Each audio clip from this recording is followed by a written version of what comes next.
todos, mucho gusto. Bienvenidos a otro episodio respecto a mi análisis de los indicadores macroeconómicos de nuestro país vecino del norte, Canadá. En el día de hoy vamos a hablar de este hermoso país que se caracteriza por sus hermosos paisajes y vamos a hablar detalladamente de todos los indicadores que hacen que este país sea un país estable económicamente y con algunos déficits económicos. Lo primero que hablaríamos es sobre el motor de la economía, que es el Producto Interno Bruto, el cual es la medición del valor total de todos los bienes y servicios producidos dentro del país en un periodo determinado. Es como un termómetro que mide la salud de la economía, ya que refleja el nivel de actividad económica y el bienestar de la población. Hablando de Canadá, el Producto Interno Bruto, nos preguntamos cómo ha evolucionado en los últimos años y este nos ha mostrado que ha tenido un crecimiento constante en las últimas décadas, aunque con fluctuaciones debido a factores como ciclos económicos globales y shocks externos, como por ejemplo la pandemia del COVID-19. Igual, en este caso fue una pandemia a nivel mundial que muchos países se vieron afectados. También tenemos los sectores económicos, el sector servicios, finanzas, comercio y salud, que es el motor de la economía canadiense, seguido por la industria manufacturera y la extracción de recursos naturales, entre ellos el petróleo, gas y los minerales. Respecto a su crecimiento económico de Canadá, ha sido moderado en los últimos años, impulsado principalmente por el consumo interno y la inversión. Sin embargo, también se espera que se desacelere ligeramente en los próximos años debido a factores como el envejecimiento de la población y la incertidumbre global. Vamos a hablar sobre estabilizando la economía, lo que es la inflación y las políticas monetarias de Canadá. En cuanto a la inflación, es el aumento generalizado y sostenido de los precios de bienes y servicios a lo largo del tiempo. Cabe resaltar que una inflación elevada erosiona el poder adquisitivo de la moneda, lo que dificulta la planificación financiera y puede desestabilizar la economía. La inflación en Canadá, nos surge una duda y nos preguntamos si está bajo control.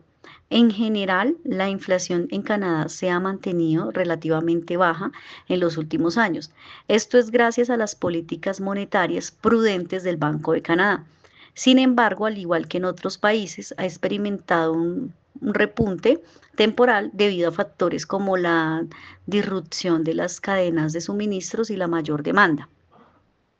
Si entramos a revisar el Banco de Canadá, es el Banco Central y es responsable de formular la política monetaria.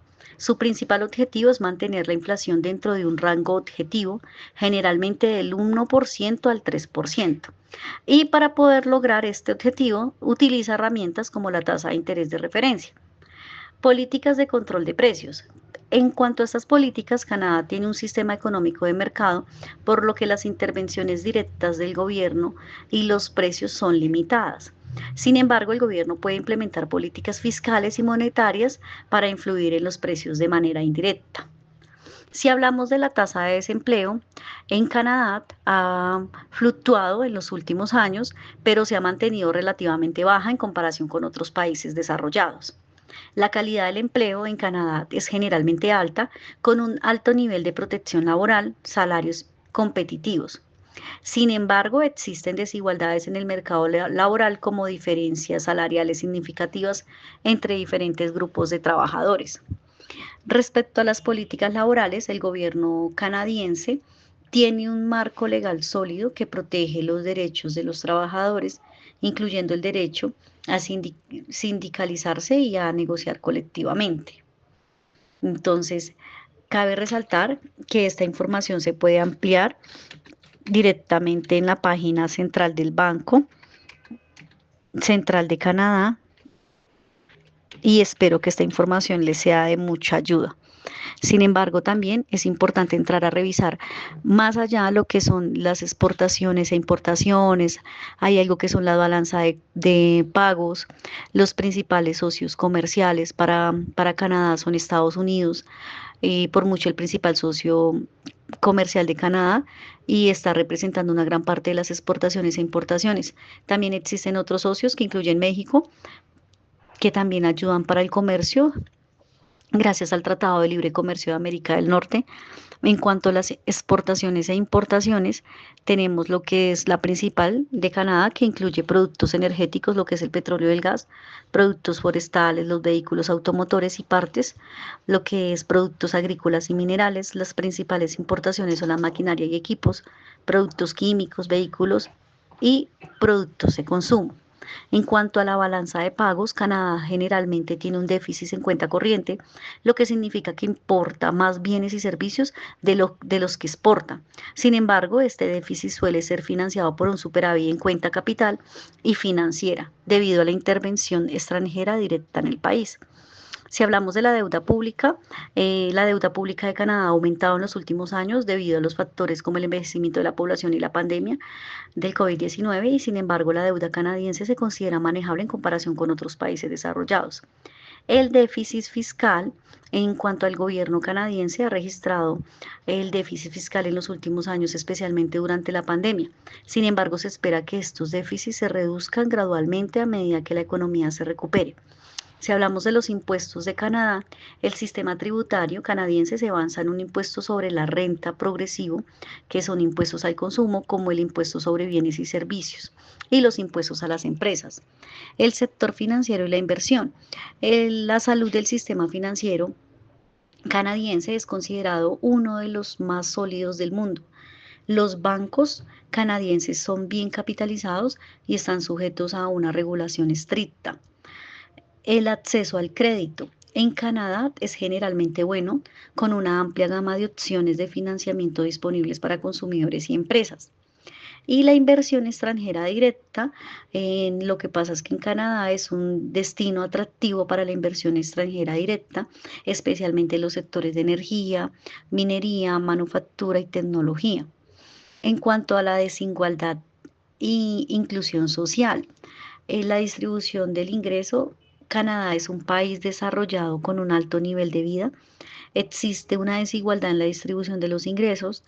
Los ingresos de los hogares más ricos son significativamente mayores que de los hogares más pobres. En pobreza, la tasa de pobreza en Canadá ha disminuido en los últimos años, pero sigue siendo un problema, especialmente entre ciertos grupos de la población como los indígenas, los inmigrantes recientes y los niños. Las políticas de inclusión social.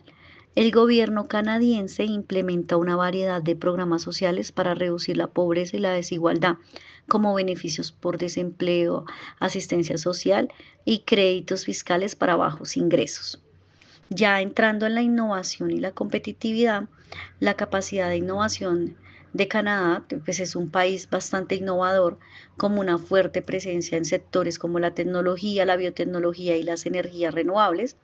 La productividad laboral en Canadá ha aumentado en los últimos años, pero se ha desacelerado en comparación con otros países de la OCDE. La competitividad global y Canadá se encuentra entre los países más competitivos del mundo gracias a su entorno empresarial favorable, su mano de obra altamente calificada y su acceso a los mercados. Espero que esta información les sea de su agrado y recuerden que quien les habla es Jenny Rayo. Chao amigos.